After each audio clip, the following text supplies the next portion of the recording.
अस्सलाम वालेकुम, मैं एडवोकेट मोहम्मद दाऊद आज आप लोगों के साथ बड़ी अच्छी वीडियो डिस्कस करने। जैसे कि आपको पता है एफबीआर ने अब सेल्स टैक्स की रिटर्न के हवाले से बायोमेट्रिक के प्रोसेस को मैंडेटरी कर दिया है।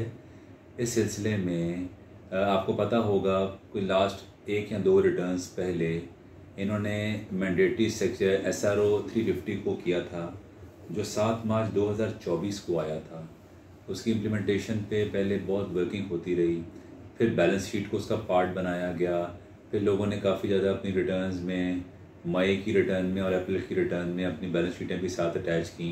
सिलसिला स्टिल चल रहा है। अब उसकी फर्दर अमेंडमेंट के साथ साथ बायोमेट्रिक का सिलसिला भी आ गया है। पहले भी था, ये शुरू इसके साथ हिस्सा बन गया हुआ था, पर उसकी इम्प्लीमेंटेशन का सिलसिला भी स्टार्ट नहीं हुआ था।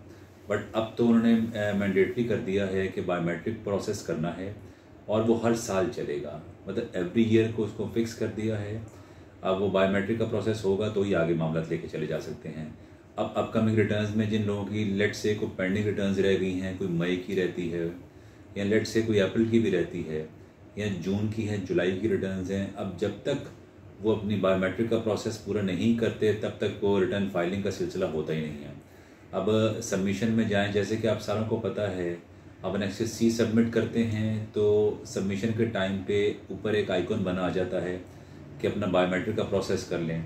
मैंने अपने कुछ क्लाइंट्स की बायोमेट्रिक का प्रोसेस कर लिया है, उसका एक स्पेसिमेन मैं आप लोगों के साथ शेयर करना चाहता हूँ।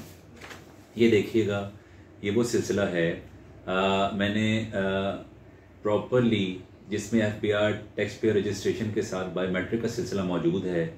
इसमें कह दिया गया है कि आपने उसका CNIC लेके जाते हैं तो नादरा वेरिफिकेशन का जो ई सहूलत सेंटर्स हैं वो इस चीज़ को वेरीफाई कर रहे हैं, तो इसको पिकअप करते हैं तो रिटर्न की सबमिशन हो जाती है। इसलिए मैंडेटरी कर दिया है जिन जिनकी रिटर्न पेंडिंग रह गई हैं। आपको पता है जुलाई की रिटर्न स्टार्ट हो चुकी है, बट जिनकी जून की पेंडिंग पड़ी है उसके लिए मैंडेटरी कर दिया है। ये प्रोसेस आप नादरा के ई सहूलत सेंटर पे जाते हैं तो इस तरह की स्लिप निकल के वो निकाल के देंगे और 24 घंटे के अंदर अंदर ये सिलसिला अपडेट हो जाता है।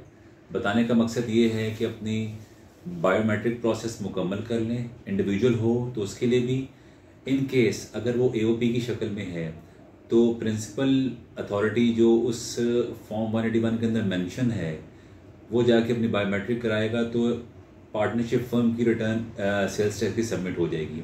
इसी तरह कंपनी के मामलात में भी जो प्रिंसिपल ऑफिसर है, डायरेक्टर है, जिसका नाम उसके 181 फॉर्म के अंदर मौजूद है, वो बायोमेट्रिक प्रोसेस कंप्लीट करेगा तो बीइंग एन ऑथराइज्ड रिप्रेजेंटेटिव वो अपनी कंपनी की रिटर्न भी सेल्स टैक्स की सबमिट करवा सकता है। शुक्रिया।